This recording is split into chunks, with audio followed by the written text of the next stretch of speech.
Assalamualaikum warahmatullahi wabarakatuh. Om Swastiastu, Shalom, Om Namo Buddhaya, salam kebajikan, salam sejahtera untuk kita semua.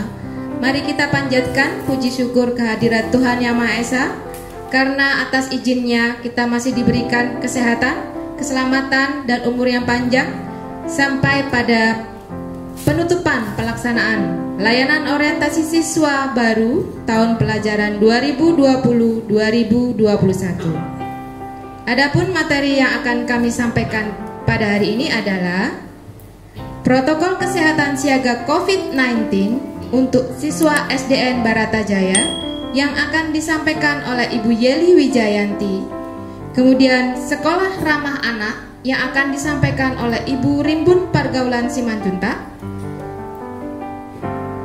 Yang ketiga adalah pengenalan tata tertib sekolah dan tata tertib kelas, serta pengenalan kurikulum dan sistem pembelajaran yang akan disampaikan oleh Bapak Komsul Kamim. Dilanjutkan dengan pengenalan program ekstrakurikuler yang akan disampaikan oleh Ibu Rimbun Pergaulan Simanjuntak. Dan yang terakhir, layanan orientasi siswa baru tahun pelajaran 2020-2021 akan ditutup secara resmi oleh Bapak Kepala Sekolah SDN Baratajaya, Bapak Matrai Faridin MM. Untuk yang pertama, kami persilakan kepada Ibu Yeli Wijayanti. Assalamualaikum warahmatullahi wabarakatuh. Salam sejahtera untuk semua keluarga besar SD Negeri Baratajaya.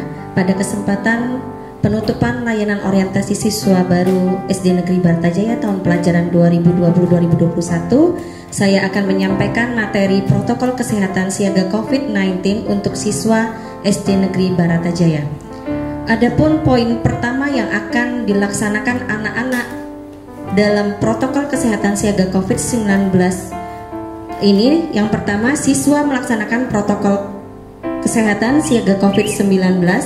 Yang kedua, sebelum memasuki area sekolah, siswa dideteksi suhu tubuhnya oleh petugas keamanan menggunakan termogan. Jika suhu tubuh siswa terdeteksi lebih dari 37,5 derajat Celcius, maka siswa yang bersangkutan dianjurkan untuk segera memeriksakan diri ke fasilitas pelayanan kesehatan terdekat dan tidak diperkenankan untuk masuk di area sekolah. Poin ketiga, siswa disemprot dengan cairan desinfektan di bilik dekontaminasi. Poin keempat, siswa menggunakan masker dan apabila diperlukan juga menggunakan face shield selama berada di lingkungan sekolah. Poin kelima, siswa mencuci tangan dengan sabun cuci tangan dan air bersih yang mengalir dan menggunakan hand sanitizer. Poin keenam, siswa harus membawa dan menggunakan perlengkapan atau barang milik pribadi, atau siswa dilarang menggunakan dan meminjam barang milik orang lain seperti alat tulis, alat makan, perlengkapan beribadah, dan perlengkapan lainnya. Poin selanjutnya, siswa tidak melakukan kontak fisik secara langsung seperti bersalaman, cium tangan atau pipi, berpelukan, dan lain-lain dengan semua warga sekolah. Poin 8, siswa melakukan jaga jarak minimal 1 meter atau physical distancing dengan semua warga sekolah. Poin yang ke-9, siswa menerapkan etika batuk atau bersin dengan menutup mulut menggunakan lengan atas atau tisu saat batuk dan bersin, dan segera membuang tisu kotor tersebut ke tempat sampah lalu segera mencuci tangan. Poin ke-10, siswa menerapkan perilaku hidup bersih dan sehat atau PHBS. Yang ke-11, siswa melapor kepada guru jika mengalami sakit dengan gejala demam, batuk, pilek, sakit tenggorokan, sesak nafas, agar segera ditindaklanjuti ke fasilitas pelayanan kesehatan terdekat untuk memeriksakan diri. Bapak Ibu dan anak-anak SD Negeri Baratajaya, demikian protokol kesehatan COVID-19 untuk siswa SDN Negeri Baratajaya yang bisa saya sampaikan. Wassalamualaikum warahmatullahi wabarakatuh. Materi selanjutnya adalah sekolah ramah anak, dan pengenalan program ekstrakurikuler yang akan disampaikan oleh Ibu Rimbun Pargaulan Simanjuntak. Dipersilakan. Selanjutnya adalah pemaparan tentang sekolah ramah anak. Sekolah ramah anak bertujuan untuk menciptakan lingkungan yang aman dan nyaman bagi anak. Dalam hal ini adalah siswa, khususnya siswa SDN Barata Jaya. Untuk mewujudkan sekolah yang aman dan nyaman bagi siswa, maka sekolah perlu membuat adanya kebijakan-kebijakan tertentu. Contohnya kebijakan anti kekerasan terhadap peserta didik, yang isinya adalah larangan, contohnya larangan tindak kekerasan, larangan tentang diskriminasi, hukuman fisik. Hukuman fisik itu bisa, contohnya bisa mungkin memukul siswa, menampar, atau mencambuk. Bisa juga dengan hukuman-hukuman yang lain, contohnya yang menjatuhkan mental siswa. Kebijakan-kebijakan tersebut harus diikuti dengan upaya yang digunakan untuk menanggulangi adanya kekerasan-kekerasan, contohnya untuk pencegahan, peningkatan kesadaran, melakukan upaya mencegah peserta didik tindak putus sekolah, adanya komitmen-komitmen untuk mewujudkan sekolah yang tanpa asap rokok. Selain itu juga mewujudkan sekolah kawasan tanpa nafsa.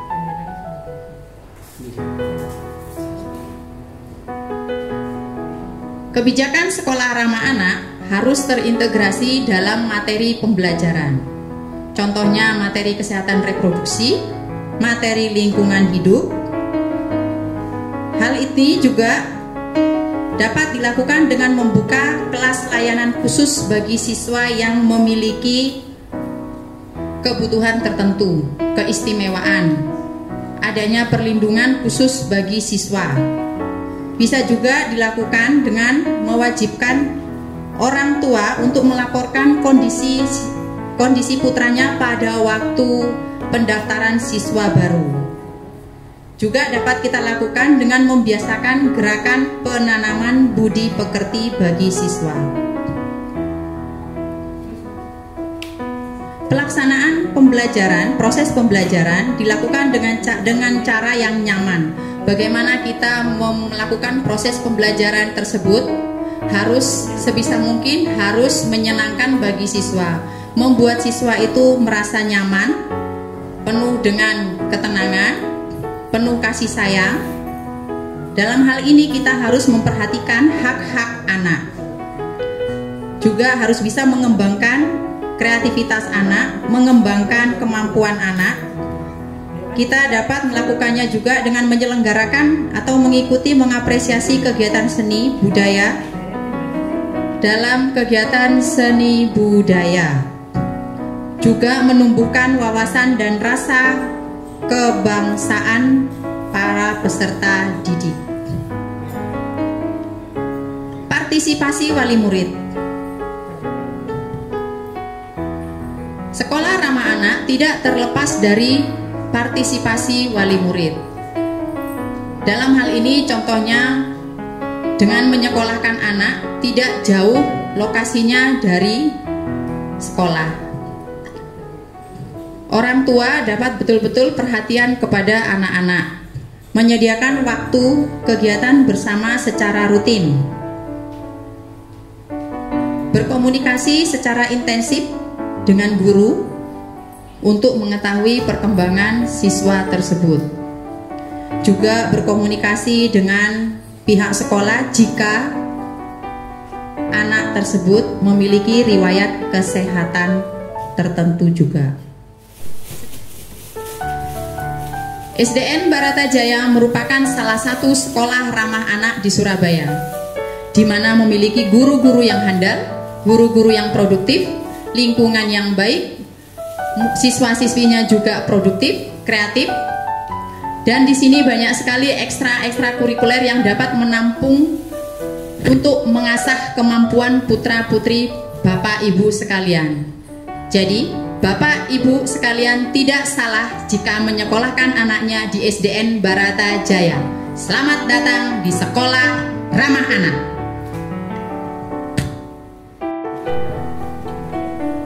Pemaparan selanjutnya adalah tentang program ekstrakurikuler yang ada di SDN Barata Jaya, di mana program ekskul yang ada di Barata Jaya seluruhnya berjumlah 18. Yang terutama adalah pramuka. Pramuka itu adalah ekskul yang wajib. Pramuka dibagi menjadi 2, ada pramuka siaga, juga ada pramuka penggalang. Pramuka siaga untuk kelas 1 sampai siswa kelas 4 di semester 1. Kalau sudah masuk semester kedua sampai ke kelas selanjutnya, aku masuk dalam pramuka penggalang. Untuk yang lain-lainnya itu ada ekskul drum band, karawitan, teater, BTQ, paduan suara, komputer, tari ada tari remo, ada tari kreasi, ada melukis, membatik, pantomim. Dan SDN Barata Jaya memiliki pelatih-pelatih yang handal dalam mengajarkan ekstrakurikuler. Hal ini sudah terbukti dengan siswa-siswi SDN Barata Jaya yang memenangkan beberapa lomba, contohnya karawitan, teater, pantomim, juga drum band. Kita bisa menang di tingkat sampai ke tingkat kota, bahkan karawitan bisa tampil sampai ke tingkat provinsi. Sekian pemaparan tentang ekskul yang ada di SDN Barata Jaya. Selanjutnya adalah pengenalan tata tertib sekolah dan tata tertib kelas, serta pengenalan kurikulum dan sistem pembelajaran di SDN Barata Jaya yang akan disampaikan oleh Bapak Komsul kami. Assalamualaikum warahmatullahi wabarakatuh. Baiklah, anak-anak sekalian, kita ketemu lagi ya dengan Pak Komsul. Kali ini Pak Komsul memberikan materi yang agak berbeda, yaitu tentang tata tertib, kemudian pelaksanaan kurikulum dan KKM di SDN Barata Jaya ya. Baiklah anak-anak sekalian, untuk anak kelas 1 semuanya menonton ya. Nah, ketemu lagi. Assalamualaikum anak kelas 1. Nah, baiklah anak-anak, untuk tata tertib sekolah ini Pak Komsul akan bacakan sekilas saja, karena tata tertib sekolah ini berlaku ketika kalian bertatap muka gitu anak-anak ya. Nah, kalau sekarang mungkin kalian belum bisa bertatap muka langsung. Suatu saat nanti kalau sudah bertatap muka, maka anak-anak akan melaksanakan tata tertib sesuai dengan yang dicantumkan di kelas masing-masing maupun tata tertib sekolah. Untuk itu anak-anak, pada dasarnya tata tertib ini mengatur kalian supaya menjadi anak yang disiplin, menjadi anak yang tertib ya, menjadi anak yang hebat di dalam bersikap, sehingga kalian menjadi anak-anak yang berwibawa gitu ya. Baik anak-anak, untuk tata tertib ini saya tadi sudah menyampaikan bahwa tata tertib ini akan berlaku apabila kalian bertatap muka. Tetapi di dalam tata tertib ketika kalian pembelajaran pandemi ini nanti akan saya sampaikan di belakangnya ketika kita bahas masalah kurikulum ya. Baiklah kalau gitu anak-anak. Nah, untuk tata tertib ini menunjang kegiatan kurikulum di sekolah gitu ya. Yang pertama anak-anak perlu tahu adalah tentang KKM. Apa itu KKM? Ya, KKM itu adalah kriteria kompetensi minimal bagi anak-anak yang kalau nilai KKM-nya rendah, kalian tidak bisa naik kelas. Coba dilihat di situ KKM-nya ya, di halaman 1. Ini ya, di halaman 1 ini.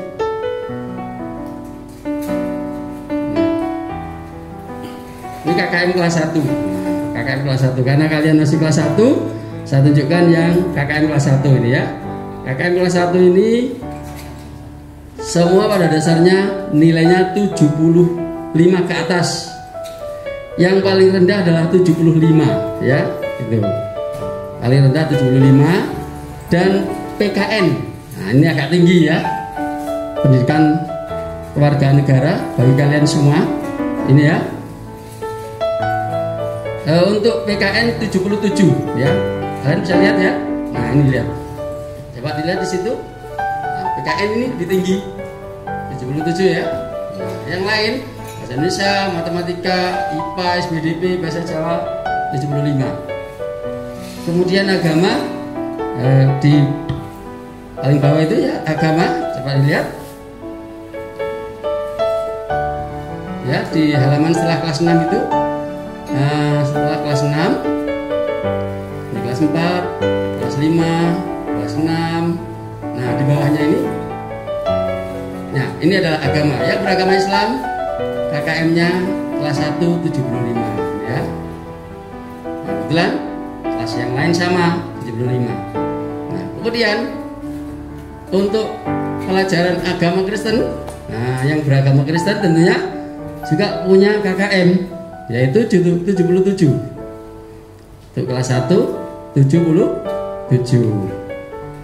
Kemudian setelah yang Kristen mungkin ada yang beragama Katolik ya, yang agama Katolik.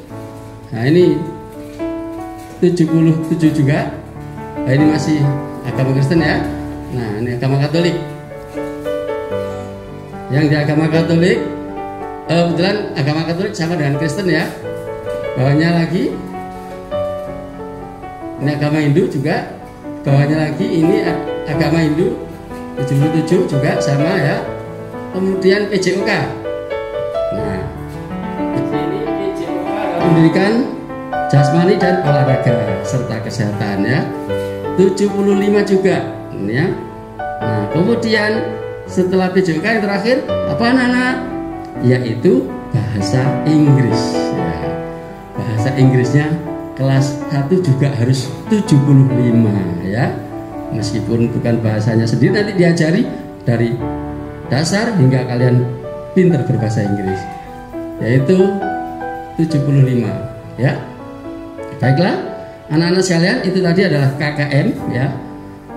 Jadi KKM itu nilai yang harus kalian capai untuk mengikuti pelajaran. Nah, sekarang kalian pada saat pembelajaran ini, pembelajarannya karena tidak bertatap muka, nanti kalian akan mengetahui bagaimana prosedur kurikulum di sekolah kita. Nah, kita lihat di sini, nah, kurikulum di SDN Baratajaya pelaksanaannya ya. Kita lihat di sini kurikulum. Nah, kurikulum dan sistem pembelajaran di SDN Baratajaya ya. Kurikulum di SDN Baratajaya kita ini sebenarnya sama dengan kurikulum beberapa tahun lalu, namanya kurikulum Satuan Pendidikan ya, KTSP, kurikulum tingkat satuan pendidikan. Nah, anak-anak sekalian, kurikulum tingkat satuan pendidikan itu terbagi menjadi dua, yaitu kurikulum KTSP tahun 2006. Nah, tahun 2006 yaitu pelajarannya saat itu tidak menggunakan tematik, tetapi mata pelajaran ya. Sekarang kita menggunakan kurikulum satuan pendidikan tahun 2013, di mana pelajarannya kalian mendapatkan pelajaran tematik. Pelajaran yang tadinya sendiri-sendiri ya, ada bahasa Indonesia, PKN, lalu SBDP, seni dan budaya, itu dijadikan satu dalam pelajaran tematik. Sedangkan yang lain, pendidikan agama, Menjaskes atau PJOK, bahasa Inggris tetap dilaksanakan ya, masing-masing modul. Tetapi kurikulum yang sekarang ini, yang kita laksanakan ini ada kesamaan dengan KTSP 2006 dengan 2013 ya. Yang 2006 dan 2013 itu dievaluasinya. Karena evaluasinya dilaksanakan, penilaiannya sama. Di raport nanti akan muncul IPA, bahasa Indonesia, matematika, bahasa Jawa. Itu sendiri-sendiri nilainya nanti ya.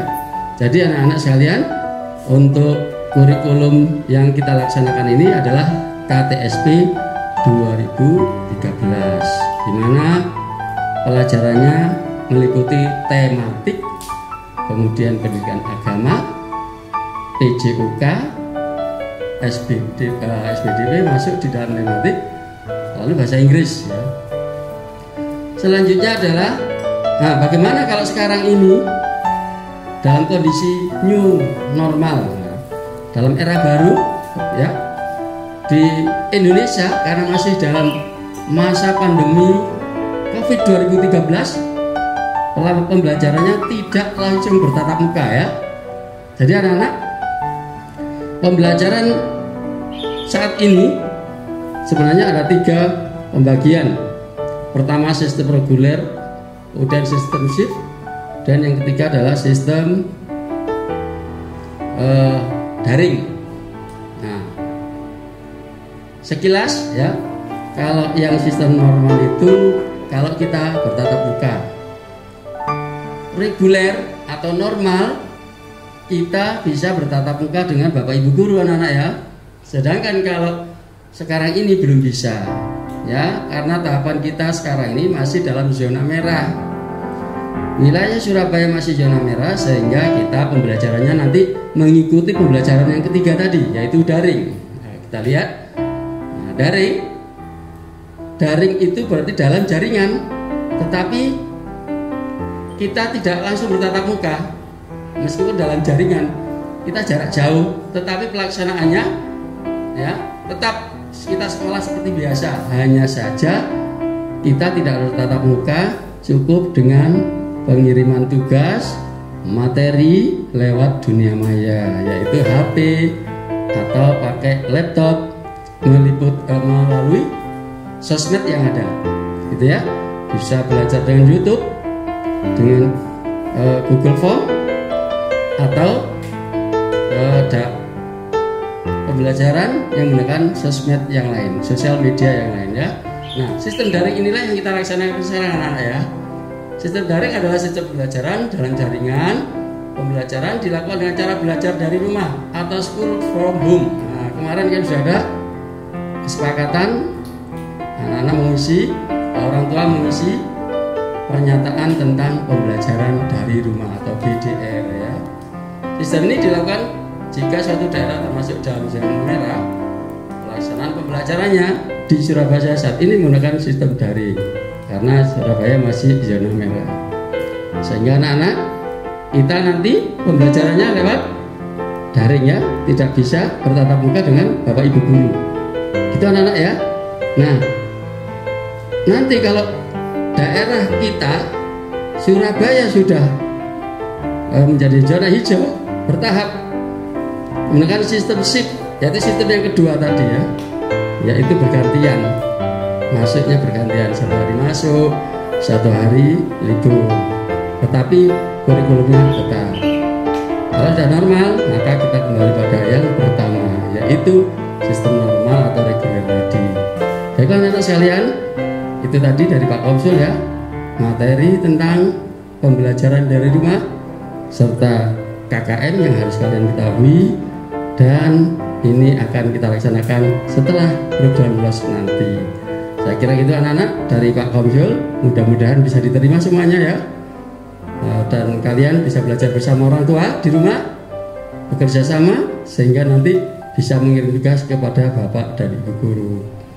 Demikian dari saya, kurang lebihnya mohon maaf. Assalamualaikum warahmatullahi wabarakatuh. Assalamualaikum warahmatullahi wabarakatuh. Salam sejahtera untuk kita semua. Saya Matrai Faridin, Kepala Sekolah SDN Bratajaya, mengucapkan banyak-banyak terima kasih pada wali murid yang telah mendampingi putra-putrinya selama 3 hari untuk mengikuti LOS. Walaupun masih banyak kekurangannya insya Allah ke depan akan terus diperbaiki. Terima kasih pula pada Bapak Ibu yang saya banggakan selama 3 hari yang mengikuti LOS, yaitu penyampaian visi misi sekolah, pengenalan guru-guru, penyampaian kontrak belajar dari rumah, pengenalan lingkungan sekolah, penyampaian tata tertib, penyampaian protokol kesehatan COVID-19, pengenalan kurikulum, pengenalan program ekstrakurikuler, pembagian kelas. Bapak Ibu telah mengikutinya dengan baik. Untuk proses pembelajaran, SDN Baratajaya dalam melaksanakan proses pembelajarannya yaitu melalui daring. Sesuai dengan petunjuk dari dinas, insya Allah Bapak Ibu dalam melaksanakan proses belajar daring ini untuk selalu mendampingi putra-putrinya, dan itu sekolah akan memberikan kebebasan bukan hanya dalam waktu pas jenengan bekerja, tapi mungkin pada malam hari bisa.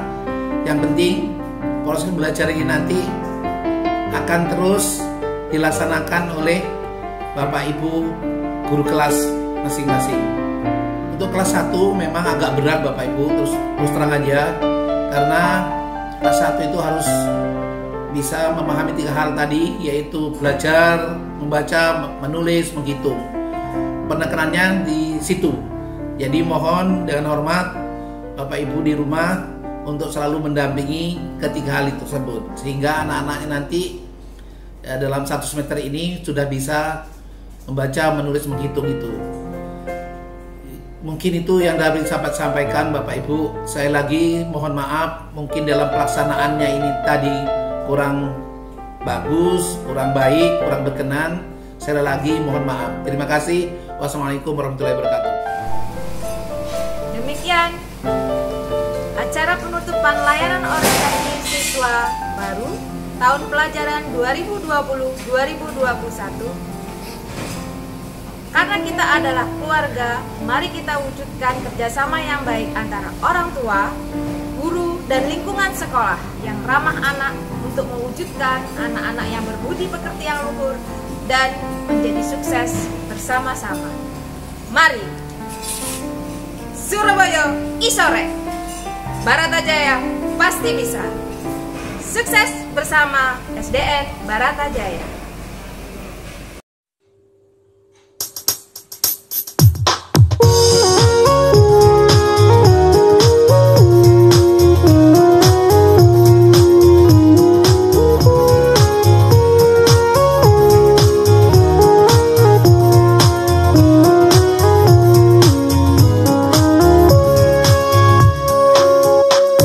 Selamat pagi yo kawan semua.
menjaga COVID-19 untuk siswa SDN Batajaya akan disampaikan oleh Ibu Yeli Wijayanti Kor SPD Kor.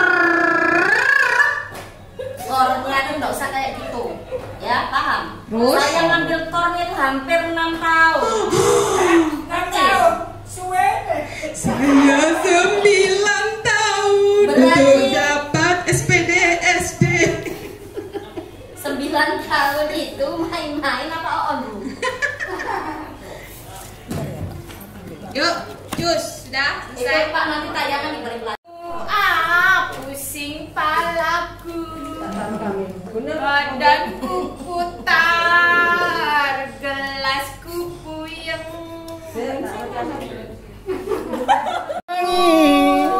Bulan madu di atas lemari. Lihat kabelnya, Bu. Hanya kita menyanyikan lagu cinta. Walau